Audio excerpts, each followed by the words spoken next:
L'autre jour, en me baladant avec mes sœurs et mes filles, j'ai croisé un type que je n'aurais jamais pu penser un jour rencontrer. Éric Zemmour. Mince, le gars il existe vraiment. Moi qui pensais que c'était qu'une vue de l'esprit, non, le gars est réel. Il se promenait tranquillement, un détecteur de prénoms gaulois en main, en train de scanner les gens, normal. Et devinez quoi? Il tourne le scanner vers moi. La situation devient alors très critique. C'est une question de survie. Je rebaptise immédiatement toutes les filles de mon entourage. Du coup, j'ai déposé ma fille Corinne en maternelle, puis ma grande fille Corinne au collège, avant de raccompagner mes deux sœurs, Corinne et Corinne, à la gare, et enfin de téléphoner à Corinne, ma mère, pour lui dire que ses filles étaient bien parties. Quant à Corinne, mon épouse, elle n'a toujours pas compris pourquoi tout le monde s'appelle désormais comme elle. Les repas de famille vont devenir très très très compliqués. Chaque continent, pays et région a ses habitudes alimentaires. En Afrique, par exemple, l'aliment de base, c'est le manioc. En Asie, c'est le riz. En Europe, bizarrement, c'est l'islam. Oui, l'islam.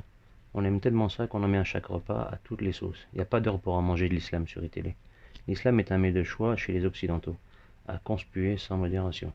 En effet, selon une étude française réalisée à Londres par une équipe australienne originaire de Tel Aviv, l'islam est scientifiquement reconnu comme étant très bon pour la santé.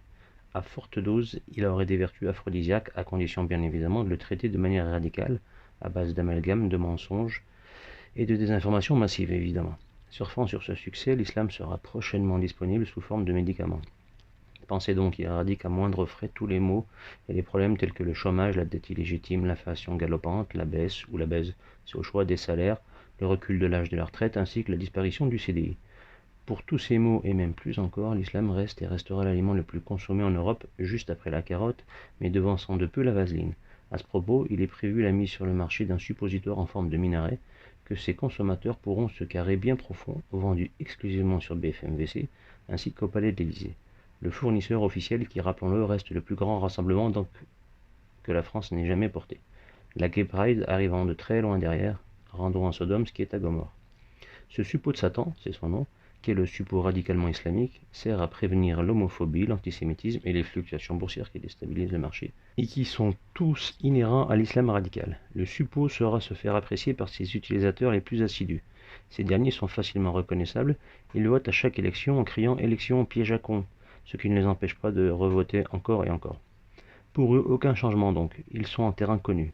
Les premiers tests cliniques réalisés sur des souris ainsi que sur Charles Roumi, Chalgoumi pour les intimes, se sont révélés plus que satisfaisants. Après avoir validé le mariage pour tous, la suite logique c'est l'islam pour tous par voie rectale.